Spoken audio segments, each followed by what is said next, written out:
Mira, desde que el ser humano empezó a caminar acá en el planeta Tierra, siempre le ha llamado la atención los fenómenos que han ocurrido o que ocurrieron a su alrededor. De por qué, por ejemplo, existe la lluvia. De por qué después de una lluvia hay un arcoíris. De por qué después de una lluvia empiezan a crecer los pastos, las plantitas, etc. ¿Por qué hay truenos? ¿Por qué hay relámpagos? ¿No? ¿Por qué los animalitos se van a un estanque y empiezan a absorber agua? ¿O por qué hay otros animales que cazan a otros animalitos? ¿Por qué la piedra no se mueve? ¿No? ¿Por qué con el tiempo se va erosionando? Muchas más y más preguntas hacía el ser humano. A medida que el ser humano iba evolucionando, ¿no? Iba entonces adquiriendo un sentido de existencia acá en la Tierra. Ya en esos tiempos empezaba, digamos, a recordar a sus fallecidos, ¿no? Los empezaba a enterrar. Tenía un concepto de lo que era la vida después de la muerte, ¿no? Después el ser humano siguió evolucionando y empezó, digamos, la escritura a aparecer. Dejaba vestigios de su pasado, dejaba vestigios de su herencia. El ser humano seguía con esa, digamos, con esas ganas de querer saber, ¿no? Con esa curiosidad que lo caracteriza al ser humano. Tanto es así que el ser humano empezó a reunirse en comunidades, en poblaciones, empezó a vivir con otras personas, empezó ya a tener sentido su existencia.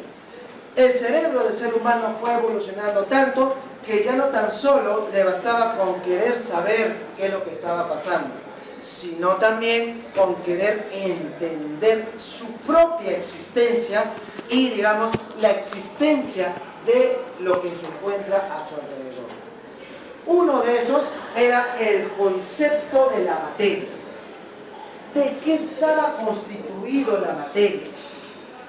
¿De qué estaba constituido todo lo que podemos observar? ¿Por qué estaban acá presentes? ¿Para qué es su existencia? ¿Y por qué se transforma en algunos fenómenos o cambios? ¿No? Entonces, el ser humano de poco a poco fue acumulando conocimientos, en este caso, a través de sus científicos, de personas capacitadas que empezaron a estudiar estos cambios y estos fenómenos.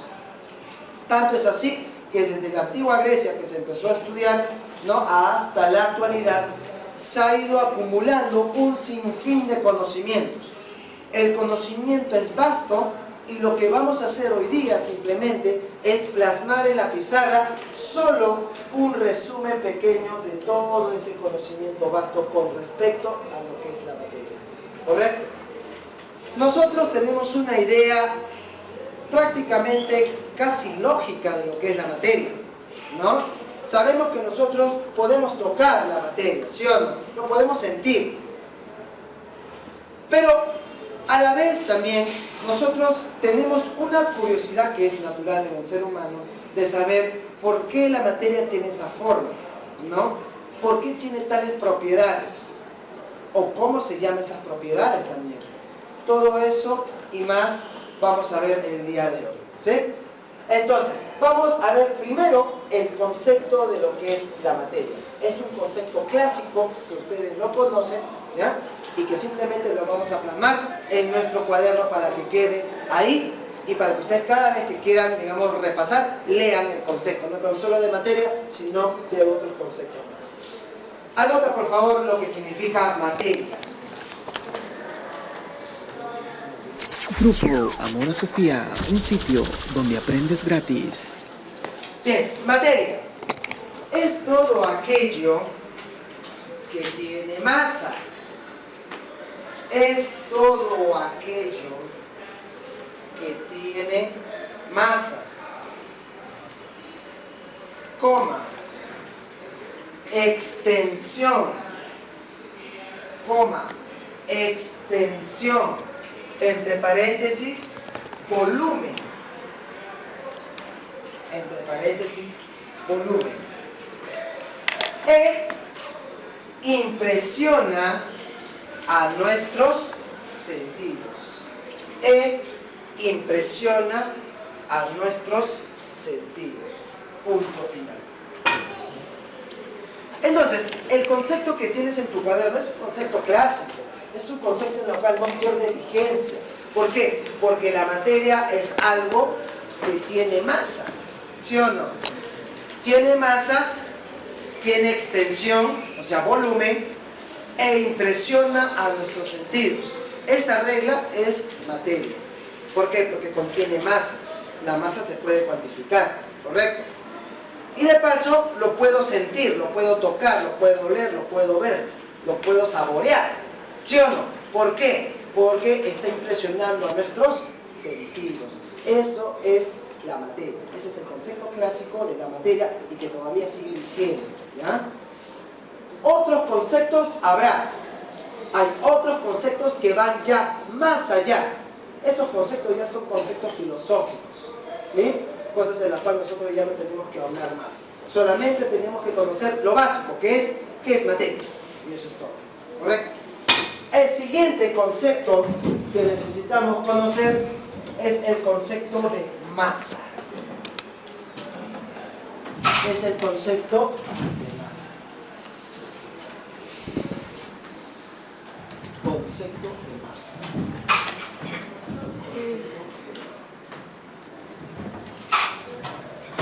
Anota, por favor, concepto de masa.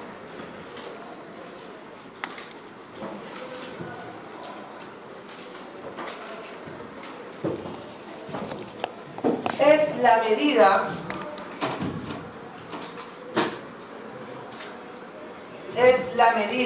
de la cantidad de materia, es la medida de la cantidad de materia que posee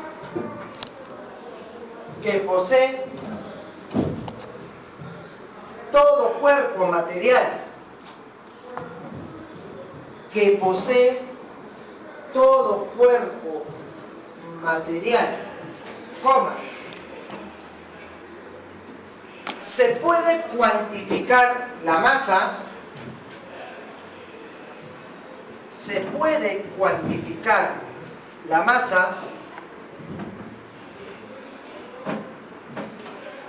mediante la balanza.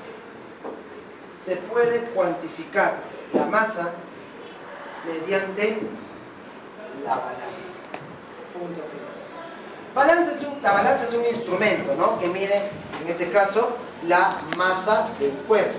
Cuando tú te vas a una balancita y te subes encima y empieza a medir, lo que mide es tu masa, no mide tu peso, ¿sí? Como muchas personas estamos acostumbrados a decir, ¿ya?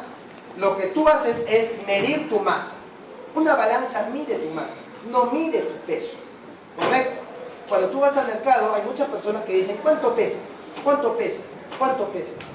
Y le dicen, 1 kilo, 2 kilogramos, 1/4, ¿no?, etcétera, ¿no? Obviamente eso está mal, ¿sí? Pero es común que la gente hablar eso y ustedes tienen que ahí hacer, en este caso, un deslinde, ¿ya?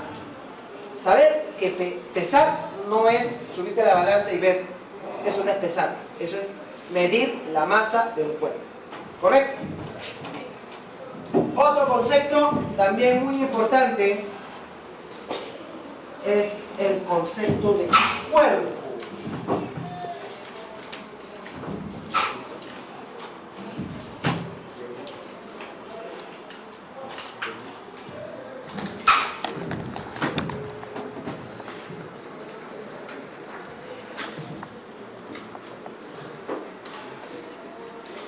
Anota, cuerpo. Cuerpo es una porción limitada. Cuerpo es una porción limitada de materia. Es una porción limitada de materia que tiene propiedades y características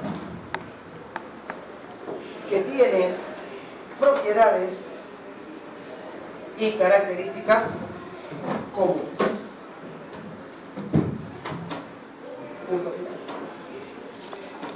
Los conceptos son pequeños, ¿ya? No son extensos, ¿sí? Solamente para poder ver rápidamente qué es lo que significa cada uno de ellos. Cuerpo es una porción limitada de materia. Porción limitada de materia. ¿Correcto? Esta regla es un cuerpo, porque es una porción que está limitado, ¿no? Y tiene masa, materia. ¿Correcto? En la cual tiene propiedades y características comunes. Esta regla lo puedo romper. Esta regla lo puedo quemar. ¿Correcto? Entonces, eso es un cuerpo que tiene características particulares, propias. ¿Ya? Ahora, otro concepto también importante es el concepto de peso. Es el concepto de peso. Es el concepto de peso. El concepto de peso.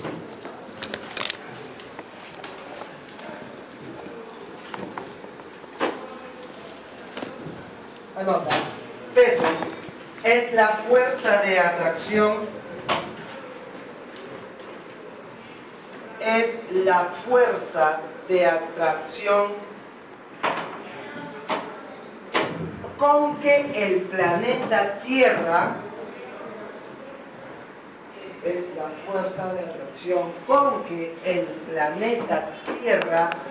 atrae un cuerpo. Punto final. Es el concepto pequeño de peso, ¿no? Peso simplemente es la fuerza de atracción con la cual el planeta Tierra ejerce o atrae a un cuerpo, ¿no? Ese es peso, ¿correcto? Ahora, nosotros por definición sabemos que el peso, que está representado por W, es igual a la masa por la aceleración de la gravedad, ¿correcto? Por la aceleración de la gravedad. Esta de acá es la definición de peso, ¿correcto? En la cual W es peso y el peso se mide en newtons, ¿correcto? El peso se mide en newtons. Ahora, un newton también se puede definir como un kilogramo metro segundo cuadrado, ¿ya? Un newton también se puede definir como un kilogramo metro sobre segundo cuadrado. Ahora, M es la masa. La masa en el sistema internacional se mide en kilogramos, ¿no? Y G es la aceleración de la gravedad. Que para fines simples y sencillos, ¿sí? Ustedes lo toman como 10. Su valor casi exacto, es 9,81 metros sobre segundo cuadrado. Ese es su valor casi exacto, ¿no? Obviamente ustedes con fines de simplicidad lo toman en este caso como 10, ¿no? Entonces, si tú tienes una masa de 1 kilogramo y la gravedad es 10, ¿cuánto pesa esa masa? 10 newtons, ¿correcto? 10 newtons, ¿sí? Si tú te vas a la balanza y te marca 65 kilogramos, pregunta, ¿cuánto pesas? La gravedad es 10. ¿Cuánto pesas? 650 newtons. ¿Correcto? Ese es tu peso. 650 newtons. ¿Cuánto es tu masa? 65 kilogramos. ¿Correcto? Recuerda que la masa es invariable. No cambia. Donde sea que tú estés, la masa se va a mantener constante. tanto estés acá como en la luna. Tu masa no va a variar. Tu masa va a seguir siendo, imagínate, 60 kilogramos, imagínate. ¿Ya? Tu masa va a ser 60 acá en la Tierra, en la Luna va a ser 60, en Júpiter va a ser 60, donde sea que esté, ¿correcto? En Namekusei también va a ser 60, en cualquier lugar va a seguir siendo 60. En la Luna, el peso es la sexta parte, o mejor dicho, la gravedad, ¿no? La fuerza de la gravedad es la sexta parte, en este caso, de lo que tú pesas en el planeta Tierra. Por ejemplo, si acá tú pesas 600 newtons, en la Luna, la sexta parte, ¿cuánto pesarás? ¿Cuánto? 100 newtons. ¿Eso qué quiere decir entonces? Que el peso es variable. ¿Correcto? El peso depende en el lugar donde tú estés. ¿Sí? El peso depende del lugar donde tú estés. Pero la masa, eso sí, la masa se mantiene invariable. ¿Ya? Bien. Esos serían entonces algunos conceptos. Vamos a ver otros más adelante. ¿Ah? Vamos ahora a observar los estados de la materia. ¿Sí? Los estados de la materia.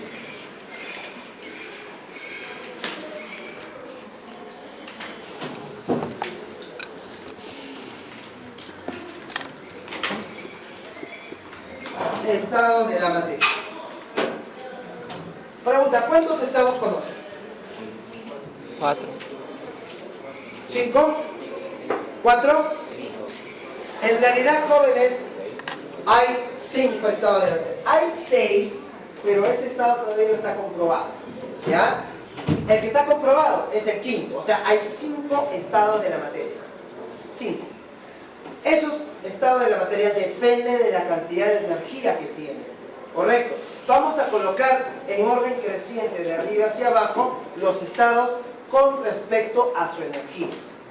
El primer estado, que es el estado de repente que ustedes o algunos no conocen todavía, ¿ya? Es el estado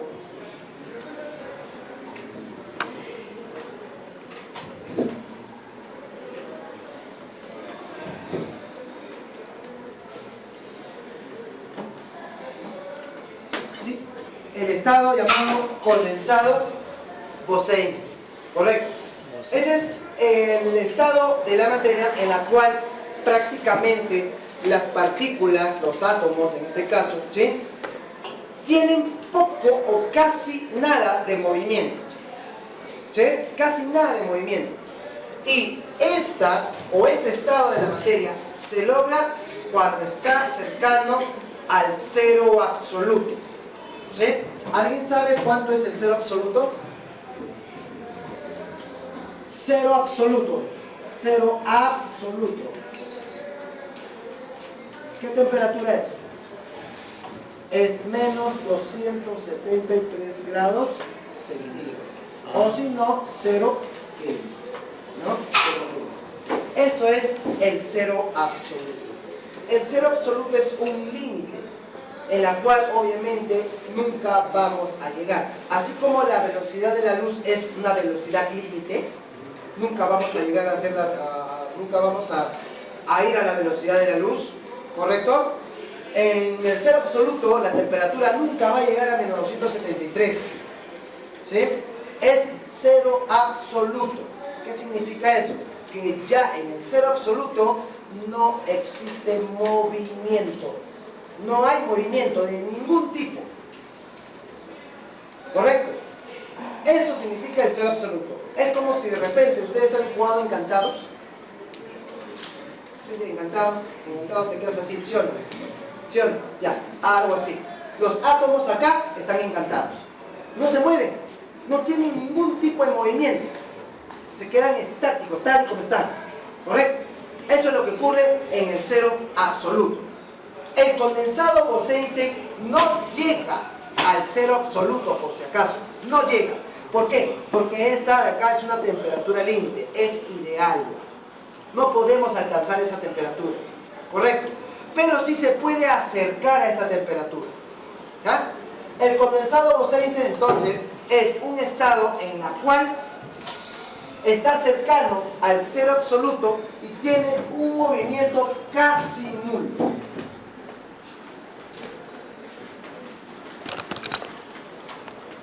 Movimiento casi nulo.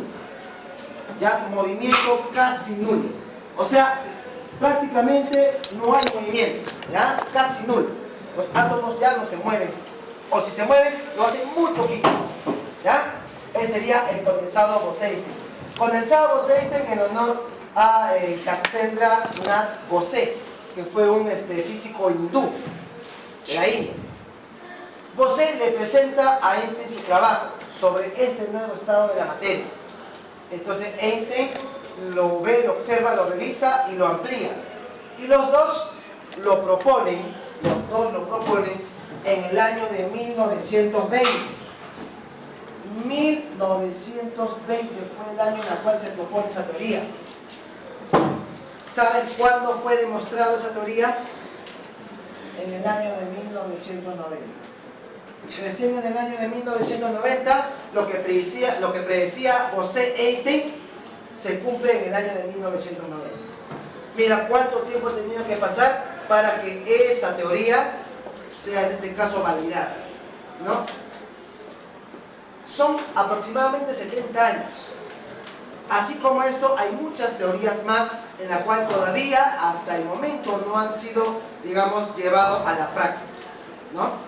Entonces nos damos cuenta, pues, que el nivel de la ciencia que hubo a principios del siglo XX, básicamente de la física, fue una ciencia pues espectacular, ¿no? Que empezó a salirse obviamente de los parámetros clásicos, ¿no?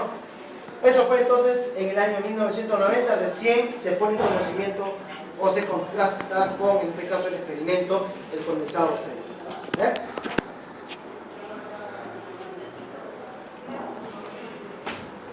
Temperaturas prácticamente cercanas al cero absoluto, y donde el movimiento es casi nulo. Después, en orden creciente a energías o movimientos, tenemos el estado sólido, ¿correcto? El estado sólido, básicamente los átomos o las moléculas en el estado sólido tienen movimiento de vibración. Ahí las moléculas o átomos vibran, ¿correcto? Su movimiento es vibración, ¿correcto? Nada más. No se pueden desplazar, solo vibran, ¿ya? De ahí, el que sigue en orden creciente es el estado líquido, ¿no? En el estado líquido posee un movimiento llamado movimiento de fluidez. O sea, las moléculas en un estado líquido fluyen, se desplazan una encima de otras, ¿no? Van fluyendo. Esa es la característica de todos los líquidos, ¿no? Que pueden fluir, ¿correcto? Entonces, las moléculas en un estado líquido se desplazan uno encima de otro, ¿correcto? Después, el que sigue en orden creciente a movimientos es el estado gaseoso. En el estado gaseoso tenemos un alto movimiento.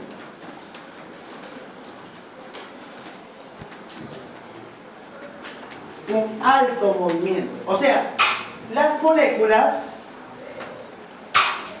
se mueven incesantemente. ¿Por qué? Porque tienen una alta, ¿correcto? Tienen una alta energía. Eso se traduce en movimiento, ¿correcto? Generalmente los gases tienen alta energía cinética.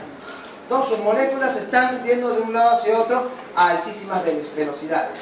¿Sí? Ese sería entonces el estado gaseoso.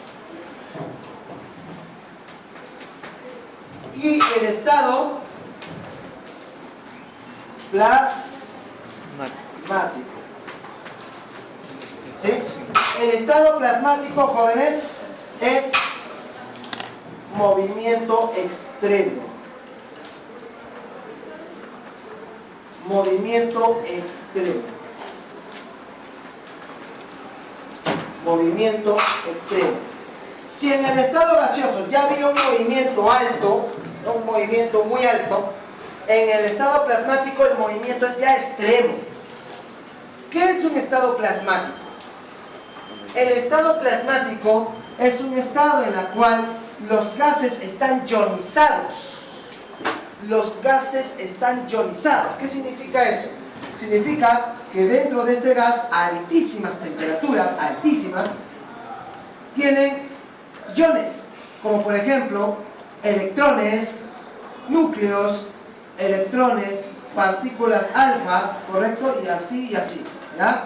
Esto de acá sería un estado plasmático, donde vemos que está altamente ionizado. Es un gas que está altamente ionizado. A eso se le... altamente ionizado, con iones. ¿Sí? Esto de acá son iones. Partículas positivas, partículas negativas. Altamente ionizado. Altísimas temperaturas. ¿Correcto? El movimiento de estos iones en el estado plasmático es un movimiento extremo. Ejemplo de estado plasmático. Las estrellas. Las estrellas es un ejemplo claro de lo que es un estado plasmático. ¿Correcto? Todos los días, a cada hora, a cada minuto y a cada segundo, ¿sí? El Sol va generando energía. Esa energía se traduce en la luz que nosotros tenemos. ¿Debido a qué? Debido al estado de plasma en la cual se encuentra esa estrella. O sea, que tiene iones. ¿Sí? Que tiene iones. El Sol tiene sus iones adentro. ¿Ya? Ese sería entonces los estados de materia, en este caso el estado plasmático. Pregunta, de los 4 estados naturales, porque esto de acá ya no es natural, de estos 4 estados naturales, ¿cuál es el más abundante en el planeta Tierra? El estado líquido. Correcto. Las 3/4 partes del planeta, ¿qué son? ¿O qué es? Es agua, ¿correcto?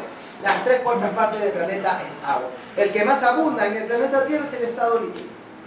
Pero ¿cuál es el estado que abunda en el universo? De los 4 naturales, ¿cuál es el que más abunda en el universo? El estado plasmático. Correcto. Las estrellas, pues. Nuestro Sol es una estrella. Y nuestra estrella, nuestro Sol, nuestra sola. Hay varias estrellas.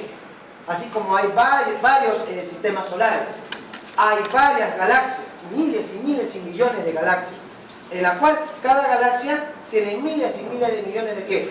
De estrellas. ¿Correcto? Entonces, el estado que más abunda en el universo es el estado plasmático. ¿Correcto? Bien. Ahora que hemos visto, aparte de eso, de los 3 estados que se encuentran en el planeta Tierra, sólido, líquido y gas, estos estados tienen cada uno sus características, ¿sí o no? Ustedes sí lo conocen porque lo han estudiado en el colegio. Por ejemplo, el estado sólido. El estado sólido es aquel estado en el cual tiene su forma y su volumen se mantiene constantes, no varía. ¿No? Por ejemplo, pues la carpeta, hoy es carpeta, mañana sigue siendo carpeta y después de un año sigue siendo carpeta. ¿Correcto? Esto de acá no se va a desmoronar, no se va a derretir. Mantiene su forma y mantiene su volumen.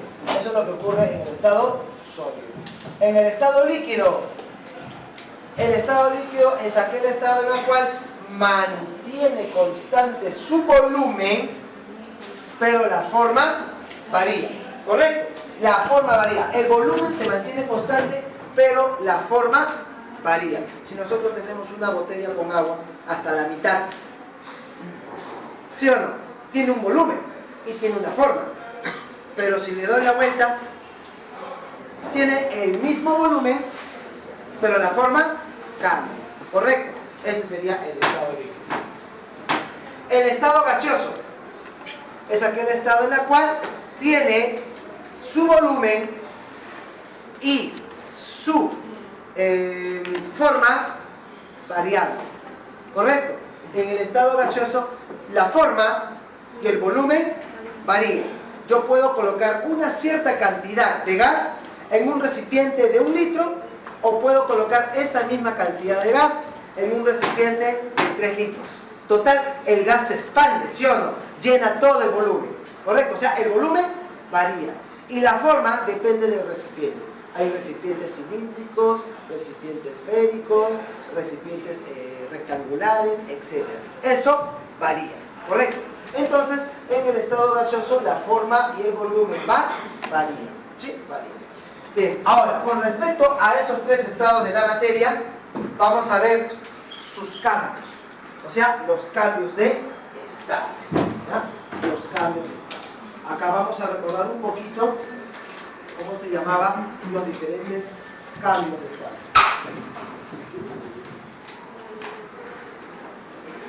Grupo Amor a Sofía, un sitio donde aprendes gratis. Cambios de estado. Entonces, como hemos visto, en el planeta Tierra básicamente existen estos tres estados. ¿Ve? Estos tres estados, el estado sólido, el estado líquido y el estado gaseoso, ¿ya? De la cual el estado líquido es el más abundante. El estado líquido es el más abundante.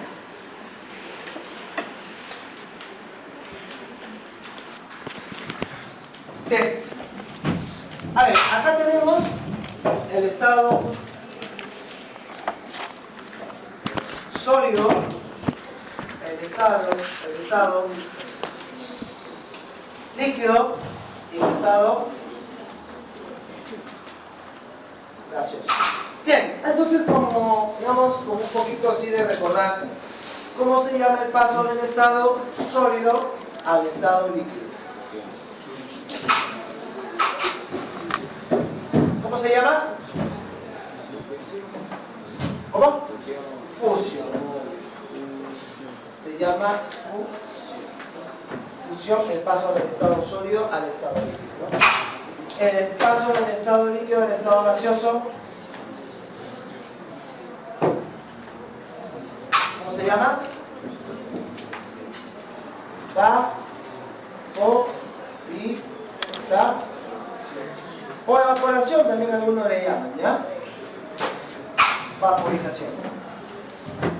El paso del estado inverso, o sea, gaseoso, el paso inverso, perdón, gaseoso a líquido. ¿Cómo se llama ese paso? Condensación, o también se le llama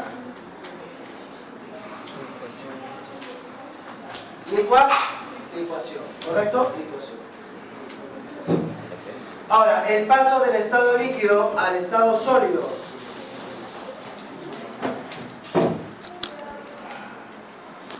¿Cómo se llama ese paso? Solidificación, ¿no?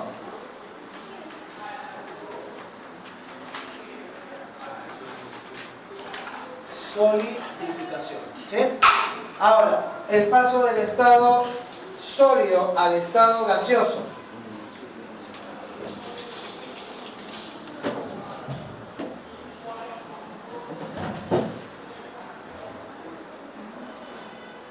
¿Sí? El paso del estado sólido al estado gaseoso se llama sublimación, ¿no? La sublimación, ¿no? El paso del estado sólido al estado gaseoso. Y el paso del estado gaseoso al estado sólido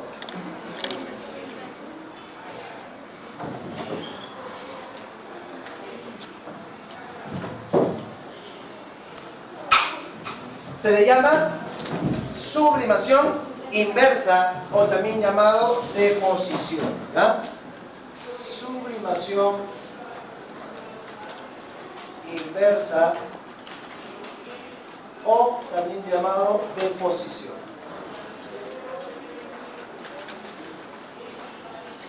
Deposición, ¿correcto? Deposición. Bien, entonces, estos serían los cambios de estado para los tres: sólido, líquido y gas.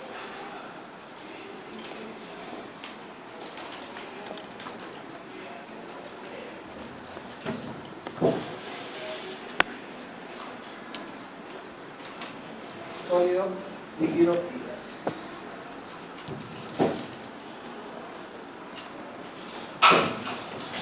Ahora, yo necesito saber qué ocurre con la energía cuando paso, por ejemplo, del estado sólido al estado líquido o del estado líquido al estado gaseoso. ¿Qué ocurre? ¿Aumenta la energía o baja la energía? Cuando pasa de sólido a líquido o de líquido a gas. Aumenta, ¿correcto? Aumenta la energía. ¿No? Aumenta la energía. Y el caso contrario, cuando va de gas a líquido y de líquido a sólido, disminuye la energía. Grupo Amor a Sofía, un sitio donde aprendes gratis.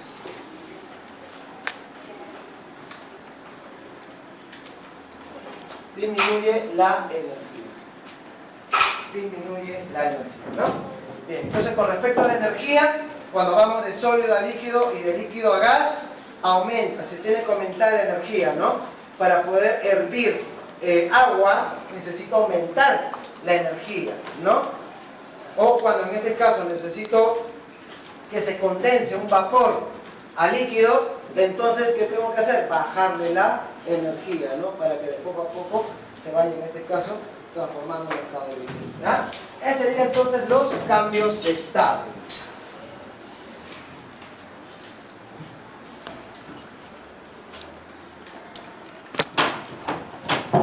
Listo. Ahora vamos a ver algunas propiedades de la materia.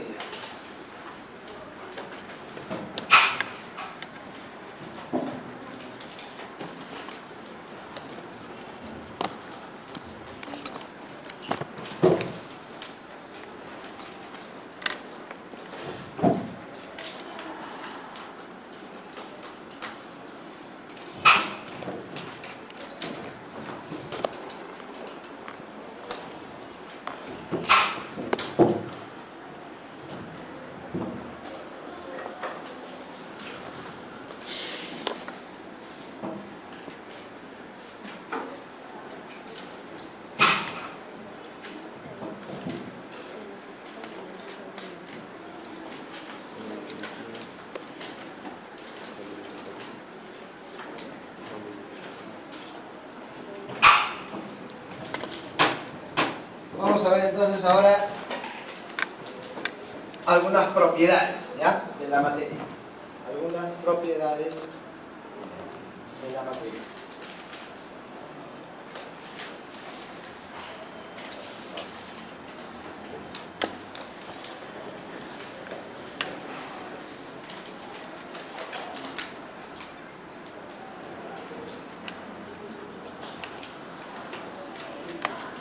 ¿Cuándo termina el mandato del presidente Ollanta? 2016. Estamos en 2014, 2 años más. Ustedes tienen 16 generalmente, 16 y 17. 2 años más ya son mayores de edad. ¿No? De acá 2 años ya son mayores de edad. O sea, van a votar ustedes, creo, ¿no? ¿Llegarán a votar? Sí, ¿no? ¿Sí? Que no te quepa duda que Nadine Heredia va a postular. Nos cuenta, jóvenes, de algo.